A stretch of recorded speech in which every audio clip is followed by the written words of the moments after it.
Hello, and in this video we're gonna place down some trees and foliage in our scene. So here's my scene currently, and I will go up here where I have my last version of my terrain. Then from here let's just create a null node. And let's start building some masks now. I'm gonna use the mask by feature here. And I will use this node multiple times to have different masks. So let's first start out with getting some curvature. So I want to click this on here. Now we can also compute range, and this will then be the first result. So this doesn't look that nicely, so I'm going to tweak this a bit more.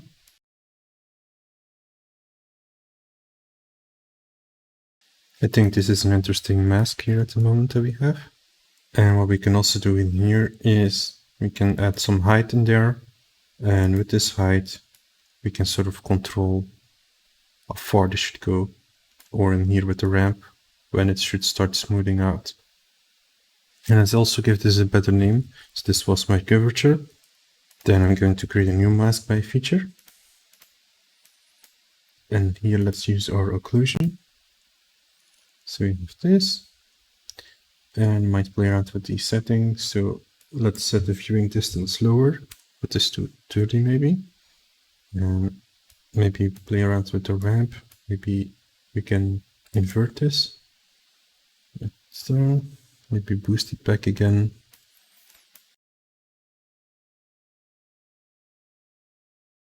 And I can fine tune that over here. You can also here again blur in a height, so we can control how far this should go. Like if you only want to happen at the bottom, you can control this here. What can also be useful is doing a remapping afterwards. You can also remap the curvature afterwards if you want to as well. So this can be useful also to clamp it to 0 to 1 range. So my mask. It can happen that your mask is not in a 0 to 1 range, so that's important then that you put it back there. And we can always here like tweak this and get interesting results. Like these are pretty cool results. Now then combine these masks by using a layer node. And what we can do is we can, for example, subtract, add, and so on. So I'm gonna first of all make sure I'm actually focusing on the mask layers. And now let's add them to each other. So that's quite interesting. Then I'm going to do another mask by feature. And in here what we can do is we can, for example, use the direction. So we can select our terrain based on a certain direction or angle. So that's also pretty cool. If you, for example, would have a sunlight always coming from a certain point, then maybe there can be more growth. Maybe something like this can be interesting. Then what we could do as well is we can do some noise, so mask noise. And also forgot to name the nodes actually, so AO direction. This would then be my noise. So we can choose to multiply our mask. And we can, for example, try out the Perlin noise and see if we can get a good result. So we can get something like this. This might be too much. And then we can do another layer and combine this with the other results. So we could here start subtracting. So making sure we are on the mask, then subtract. So now we have subtracted some noise there. Then here, since I multiplied the noise, if I now would check, for example, the range here, you can see that it doesn't go from 0 to 1. So let's just clamp this result.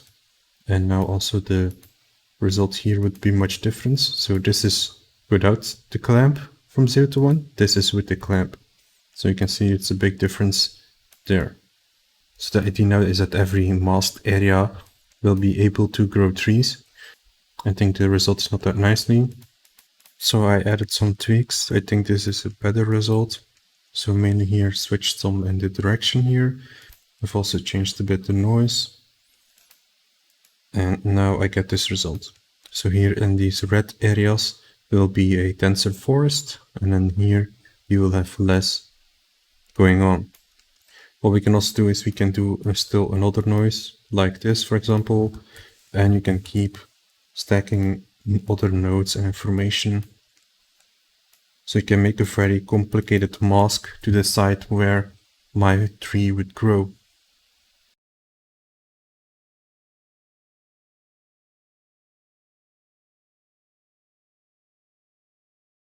Then after that, I will do a remapping again. So again, we want to make sure we are here in a 0 to 1 range. So at the moment, this is not a 0 to 1 range. So let's clamp this output. I can always here also control some of the masks. Then after this, I want to use the height field combining masks.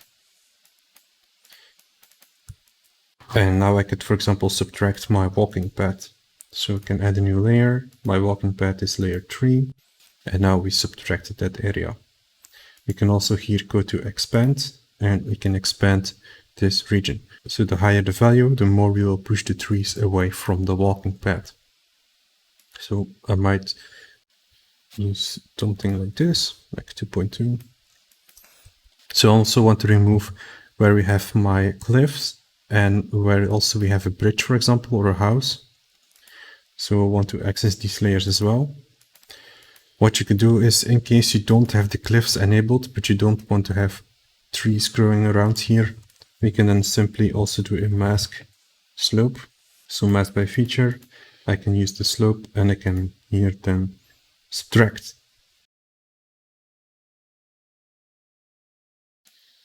So now that area is gone as well. So let me enable the other settings and I can then access the masks here. So I recalculate my terrain with my buildings and cliffs and so on. So now here in my masks, I can actually then, for example, ask where my building are. So here I have building area. So I filter that out. Then I had, for example, where my bridge is. So you can clearly see we filtered it out here as well. And maybe I want to actually blur this building. And here the bridge, maybe expand this area. So expand the area a bit. And also then the cliffs, to make sure I don't have trees there. It is possible for trees to maybe there, but in this case I decided to not to. And again, we can then blur the mask, or we can expand this. I'm gonna just blur it. And this mask looks pretty good to me. So when I place now my foliage, I have also some variation, so it's not everywhere super dense. So we have, for example, areas like here, where it would be like less foliage, and then we have areas like there, where it would be more foliage scattered around. Then one more thing that I find very useful is to actually have a mask by object. In case you want to create a very specific scene and there would be trees blocking your view for a certain composition or level design, I use the mask options and we can, for example, input a cube. So we have a cube here, and we can then here basically start to subtracting. So with this cube now in my scene, I can here subtract from my mask. So we can say that in this region, we don't have any placement of trees. So I can clearly see my building. So if I would take a shot like this, I could clearly see my building.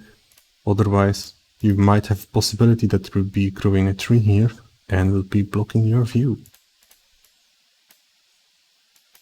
So I will later use an object merge node here again to then input custom shapes to define where we should not grow trees. You can do the reverse as well and add shapes to where you want trees. So you can choose that as well.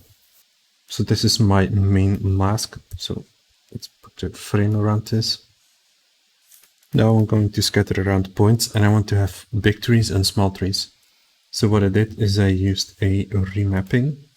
and I controlled some areas for my big trees, and I controlled some areas for my smaller trees.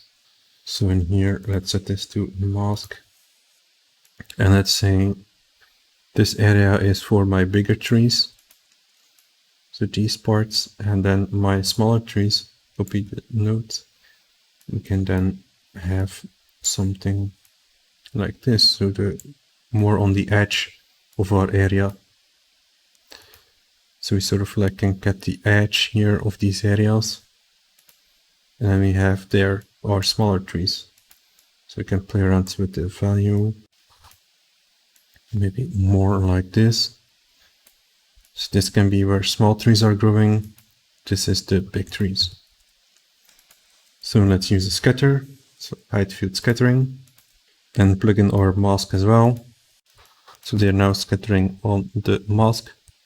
And let's play around here with our values. So maybe lower the coverage, maybe also the fall off.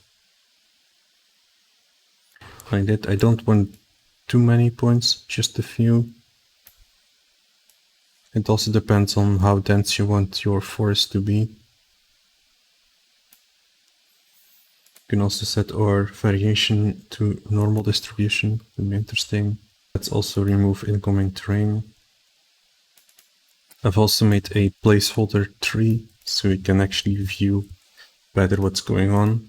So let's copy my tree there, so we can see a bit more what's going on. So that looks pretty good. I might find that there are like rotated in a bit weird way, so they really follow the direction of the terrain. So in here we also have the match normals with terrain, so now they are just nicely facing up. Then these might be scaled too small, so we can change the range here. So that is better. So our smallest value goes from 1 to 1.5 instead of the 0.5. So that's better. Then let's copy my scatter here. Let's plug it in over here. And here I actually want more points, so let's lower here our outer radius and maybe also our coverage. Like this maybe. Then I want to reset the range to this back again. Maybe now it goes from 0 to 5 to 1. I'm gonna merge the results here. And now we will have some smaller trees as well. So if I would delete them, you could see that the smaller trees are nicely around the bigger trees. I also quickly gave them here a color. So you can clearly see we have our bigger trees here, and around our bigger trees we would have some smaller trees or foliage growing. And this is all controlled by these masks. So if I would change the ramp here, we can then easily start to define where they are going. And that's the setup for the trees. So these points are now ready to be instanced. So we have a basic tree system going on. Then further, what I think would be cool as well is when we actually have a tree placed on our terrain, the terrain should actually have a little bump. Because of the tree growing there, the terrain might actually come a bit up. So I'm gonna use the copy to points, and I will copy a sphere. So let's copy a sphere on them. And this sphere, I will use them to bump up the terrain. I might also squeeze this sphere. I'm also gonna set this to polygons. So it's more like this. And let's use a projection now. So height field projection. As you can see, we now have these bumps, so they might be too much. And let's also clear the mask, so you can actually see it a bit better. So really like that, but they might be quite intense there. And we also probably need to blur them out. So I will do a mask by object. So we can filter out where these regions are. So we might expand it here, expand like that, and then blur that's the layout. Maybe use here the awareness. And you can see we now have these little bumps there in the terrain. Gonna use the mask clear again here. And now with my trees, I can see this going on.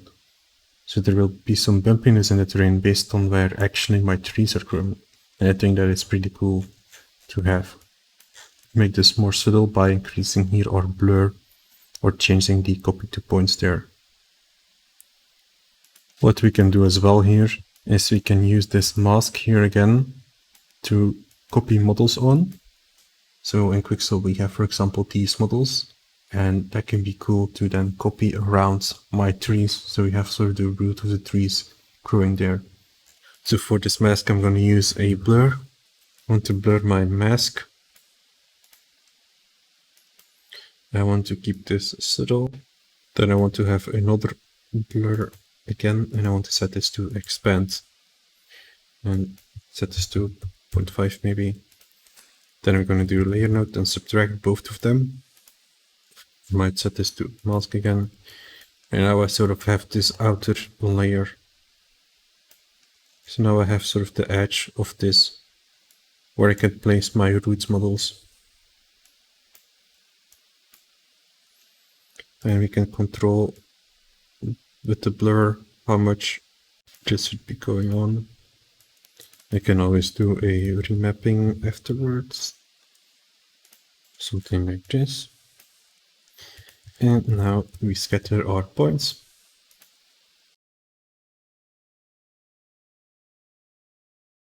And these points are now where my root model would be. Now let's handle our instancing. As before, I'm going to go back to a router network and copy paste the nodes. So let's go to my cliffs here, for example. And I'm going to copy paste these here as example. And I go back here and we paste it here. So these are all my points now, and I can see the information is correct. I also had previously remapping here for the p-scale. I might skip this. Then I also had here a randomizer for my normals again. So that might be useful. And then we have here our instancing. So important here to know is I don't use the orient attribute. I said this in the beginning as well. So in here we actually have a orient as output, but I don't use that. So that's important to know because it will make a big difference in your setup. So I will copy paste this over here, and this is then for my trees. So for my trees here, I will copy the merge node. And what is actually mainly important here is I will use actually the same model. But what I'm mainly going to do here is we need to create a difference in our p-scale. So I'm going to use the remapping here. And I want to remap my p-scale. So these are my big trees, and let's compute a range, and I would like to stick to this range. And these are my small trees, and now this is my new range. So we can decide to actually then lower this value. So let's say we want it to be maximum, let's say 0.7, then we can control that. And now we have this result. So normal p-scale up. So that looks right. So then I'm going to grab my instance models. So here is one of my trees, and I can just right click then, copy reference, use this in Houdini, and paste it here where we have our attributes that is stored. So same here then for my other model. So that is done as well.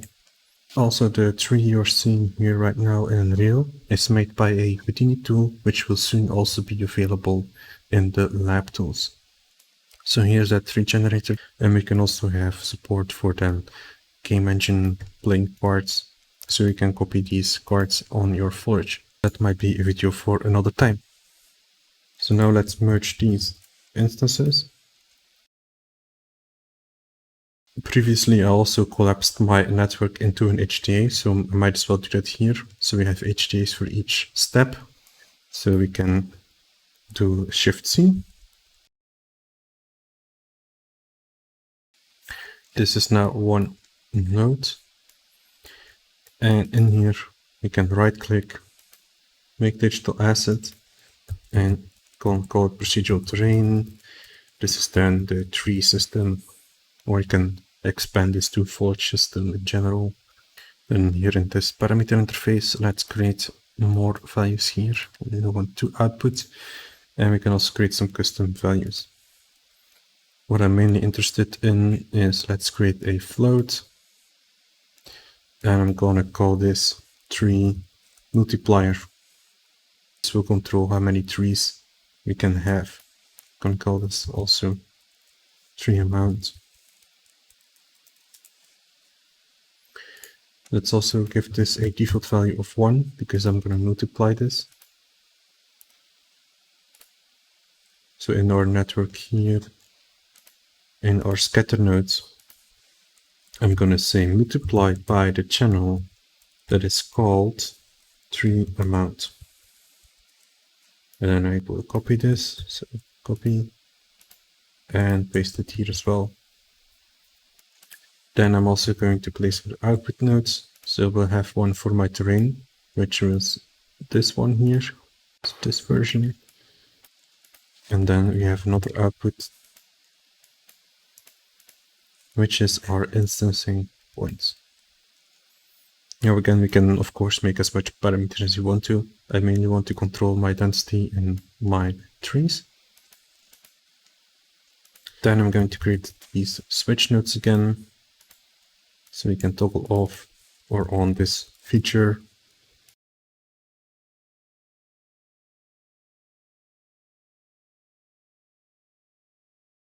One more thing here was maybe here we can use an object merge. The object merge node here. And then we can expose this.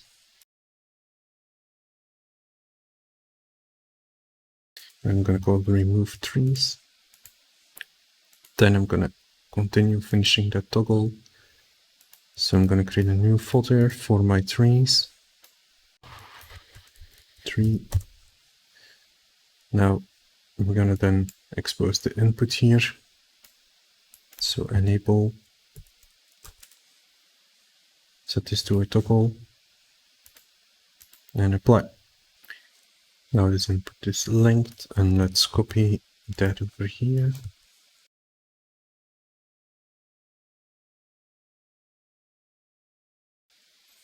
Then also redirect the wire. You can also make like a digital asset from like our mask features here. That could also be cool to have as a digital asset.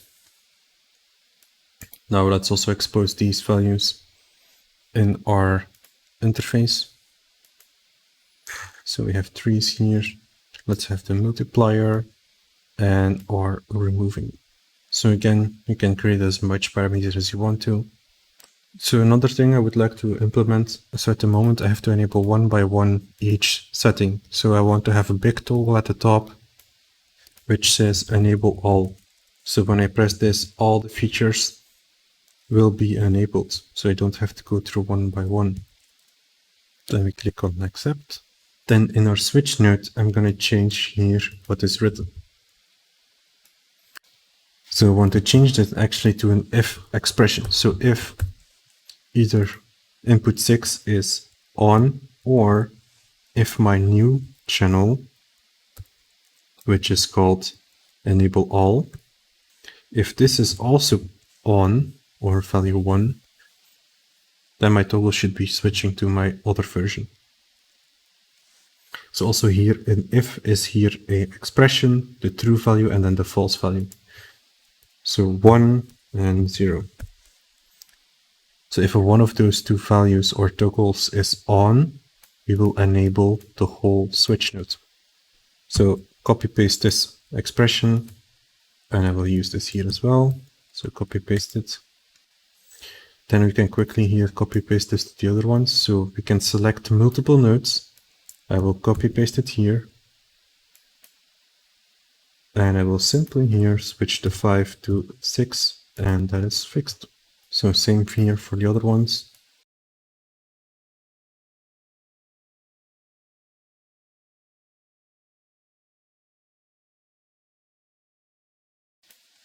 So that is implemented. So now here at my layer, I have a big toggle to enable this all on or off. So in some cases, I just want to make my block out and enable everything to see the final result. Other times I want to have one by one enable them or have specific features enabled and other features not being enabled. So now that has been set up, and I would like to see this now working in Game Engine with my trees and so on. In Unreal, I rebuilt my tool. For the moment, I have disabled all the other features here, only the trees, so I have my base terrain with the trees. So that works pretty fast here. So you can see why we have nicely scattered around my trees. I've also lowered the density here. So like I mentioned before, we can have less trees. Like here we just have a few trees here and there. They also have nice variation in scaling. Or if you want to have a really dense forest, you can then crank this up. Then we also have this feature here to then remove trees. So we can take a cube here from our scene, so an Unreal cube. And we can then define that, for example, here, I would like the player to walk in, and to make sure we don't have any trees, I can place the big box over here. Then we say world outliner, start selecting, select the cube, use it as selection, and now the trees there are gone. So let me hide the cube. So there won't be trees anymore in this area. So like I mentioned before, this is again very useful to like clear up certain space. So I would procedurally generate the main forest, and where I would like to have specific amounts removed for certain player decisions or composition, we can then subtract the trees. So now again we have this big button here to enable all, and let's then see how that would look like. And now this is my rebuild scene. I also made some little adjustments in the Unreal settings. So everything is rebuilt. I have my bridge, walking paths, my building, and I have a lot of trees. So that's why I built some settings to control the amount of trees, because I think that here are a lot of trees. So we either can subtract them or lower them. So with the enable all, it was easy to then quickly switch between from a blockout to a final version, and here we can still, for example, tweak our trees. So I think 1.3 was a better value.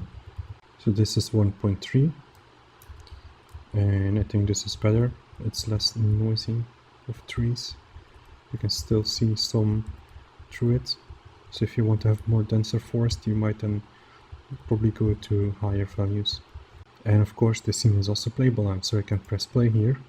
And I now have a playable scene. So I can just walk around my scene here. I can still adjust things that might not be nicely placed.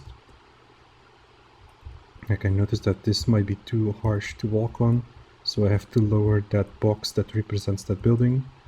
I also have some cool ivy growing on here. Also my debris is there. I have my bridge here.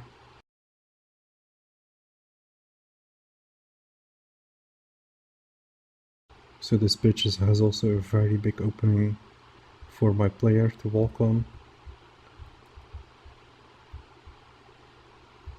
So that is my scene. So it's a smaller scene, but we can then easily now upscale it. So right now the project is done. We can still now play around with values, tweak values. You want to see better, add more parameters. You can then play around here with, for example, the terrain size.